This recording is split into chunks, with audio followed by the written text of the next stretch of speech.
أعوذ بالله من الشيطان الرجيم. بسم الله الرحمن الرحيم. ولقد يسرنا القرآن للذكر فهل من مدكر. صدق الله العظيم. اللهم صل على محمد وعلى آل محمد كما صليت على إبراهيم وعلى آل إبراهيم إنك حميد مجيد. اللهم بارك على محمد وعلى آل محمد كما باركت على إبراهيم وعلى آل إبراهيم إنك حميد مجيد. محترم بزرگوں، نوجوان ساتھیوں، سب سے پہلے تو معذرت کہ میری آواز اب ساتھ نہیں دے رہی ہے کہ جو ہے بس کچھ راتوں کا پروگرام بھی ہے اور ویسے بھی خراب ہے. بہت بچوں کو پورا کے تو بابو چپ کر واہ ماشاء اللہ ماشاء اللہ یہ ہو گئی بات.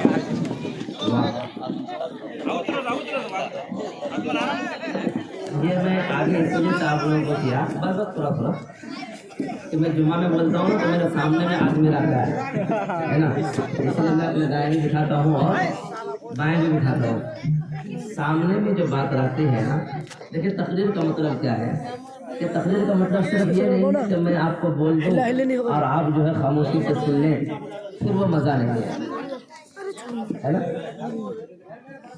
تقریر کا مطلب یہ ہوتا ہے کہ میں جو بات کہوں تو مجھے لگے کہ نہیں سامنے والا اس کو سمجھ رہا ہے.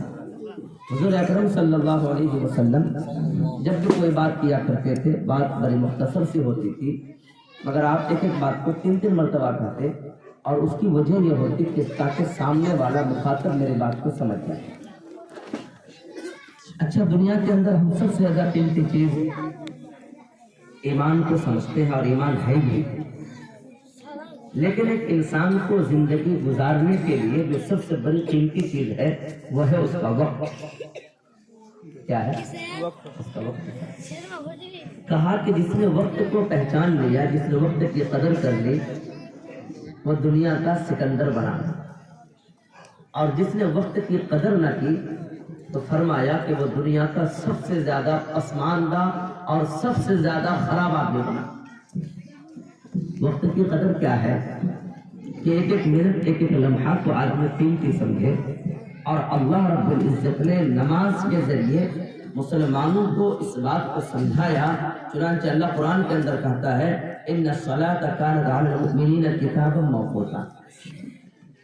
نماز کے لیے اللہ رب العزت نے وقت کو مقرر کیا ہے، اور وقت کو مقرر کر کے اللہ یہ بتلانا چاہتا ہے کہ تم اپنی شب و روز کے تمام کاموں کو وقت کی پابندی کے ساتھ میں کرو. جو انسان وقت کا پابند نہیں ہوگا دنیا کے اندر وہ زیادہ اچھا یا زیادہ بڑا کام نہیں کر سکتا. اور جو انسان وقت کا پابند ہوگا فرمایا کہ وہ دنیا کے بڑے سے بڑے کام کو انجام دے سکتا ہے، اور کبھی بھی کسی بھی حالت میں وہ پریشانی کے حالت میں بھی اس پریشانی کو مسکرا کر جھیل سکتا ہے جو اپنے وقت کی قدر کرے، اپنے وقت کی پابندی کرے. حضور اکرم صلی اللہ علیہ وسلم تو ایک مرتبہ ایک یہودی نے یہ کہا کہ میں آپ سے ملاقات کرنا چاہتا ہوں، میں آپ سے بات کرنا چاہتا ہوں. ملاقات ہوگی آپ صلی اللہ علیہ وسلم.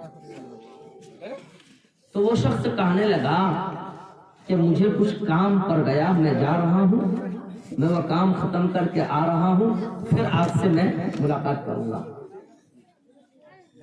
وہ یہ بات کہہ کے کہنے والا تو چلا گیا، مگر ہمارے آپ کے سارے کائنات کے نبی جناب محمد رسول اللہ صلی اللہ علیہ وسلم اسی جگہ پر ٹھہرے رہے.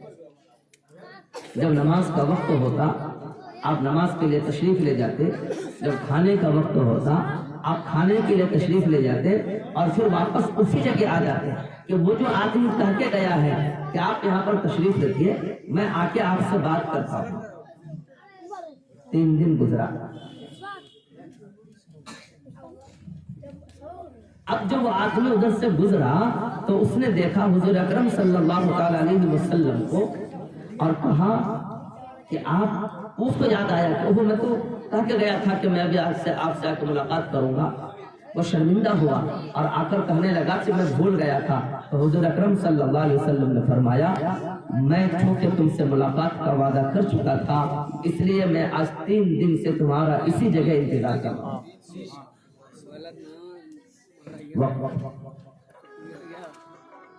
وقت کبھی یکساں کسی کے ساتھ میں نہیں رہتا، اس لیے عقل مند آدمی وہ ہے کہ اللہ نے جب اسے موقع دیا ہے تو اس وقت میں وہ جو کچھ کرنا چاہے کر لے۔ ابھی یہاں سے جتنا بروا سب وغیرہ جاتا ہوگا نہیں تو وہ سب پچھتاتا ہوگا، کیا بول کے پچھتاتا ہوگا، وہ سر بھی ہو جاتا ہے، بعد آدمی کہتا بھی ہے کہ امام صاحب کی کو وہ جنگل جھاٹے پورا سے ہونا لوکلا کوٹل کی طرف زمین لے لے نیلی ہونا لے لے اندر تو آلا آہا کہتا ہے آدمی۔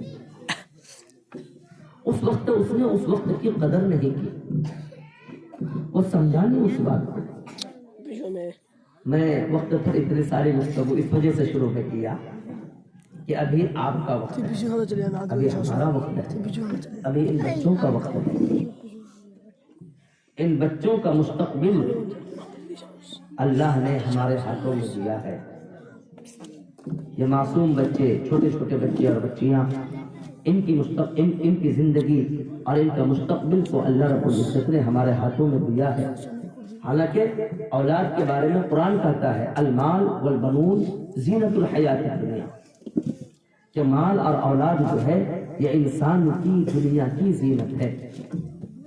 زینت کا کیا مطلب ہے کہ آپ کے گاؤں میں اگر کوئی ایسا میاں بیوی ہو کہ جس کو اللہ نے اولاد نہیں دی، آپ کبھی ان کے پاس بیٹھے اور اس سے پوچھیں کہ اللہ نے آپ کو اولاد نہیں دی تو آپ کے دل پہ کیا گزر رہی ہے؟ اگر وہ جوان ہے، شادی کو 2-4 سال ہی ہوئے ہیں تو کچھ امید وہ لگا کے رکھا ہے تو یہ جواب دے سکتا ہے کہ میں علاج کر رہا ہوں، اللہ سے دعا کر رہا ہوں، ممکن ہے اللہ اولاد دے دے۔ لیکن خدا نہ خواستہ وہ جوانی کے دہلیز کو پار کر چکا ہوگا اور ایسے وقت میں پہنچ چکا ہوگا کہ جب وہ عام طور پر اولاد سے اس کو مایوسی ہو گئی ہوگی، آپ اس کے دل میں جھانکیں گے تو اس کا دل رو رہا ہوگا، اس کا دل بے چین ہوگا کہ اللہ نے مجھے اولاد نہیں دی، کاش کوئی اولاد اللہ رب العزت مجھے دے۔ تو اولاد مل جانے کے بعد آدمی کو ایک فخر محسوس ہوتا ہے۔ ایک غریب آدمی ہے، مزدور آدمی ہے،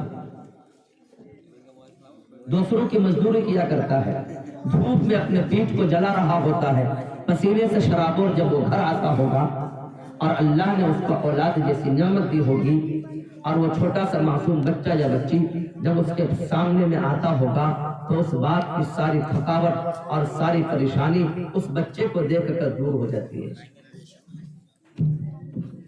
ایک ماں جو دن اور رات کام کرتے کرتے گھر میں پریشان رہتی ہے، لیکن وہیں پر اس کا بچہ مسکرا کر اس کو کہتا ہے کہ ماں یا امی جان یا کوئی بات کرتا ہے تو ماں کا دل باغ باغ ہو جاتا ہے اور اپنے لخت جگر کو، اپنے بیٹا کو یا اپنی بیٹی کو سینے سے اٹھا کر لگاتی ہے۔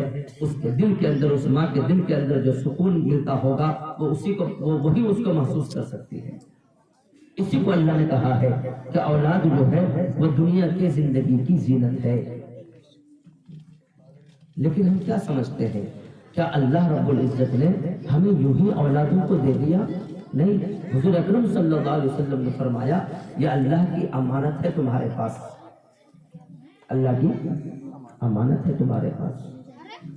اب میں کوئی چیز ان کو امانت پہ دوں کہ بھائی یہ میری سامان رکھو امانت کے طور پر، اس نے رکھا اور پھر میں اس کو واپس لیا، میں نے دیکھا کہ میں جیسا دیا تھا ایسا ہے یا نہیں۔ اگر جیسا میں نے دیا تھا اگر ایسا ہی ہے تو میں اس کی تعریف کروں گا، اس کا شکریہ ادا کروں گا کہ بھائی آپ نے میری امانت کو اچھی طریقے سے رکھا، اور پھر جب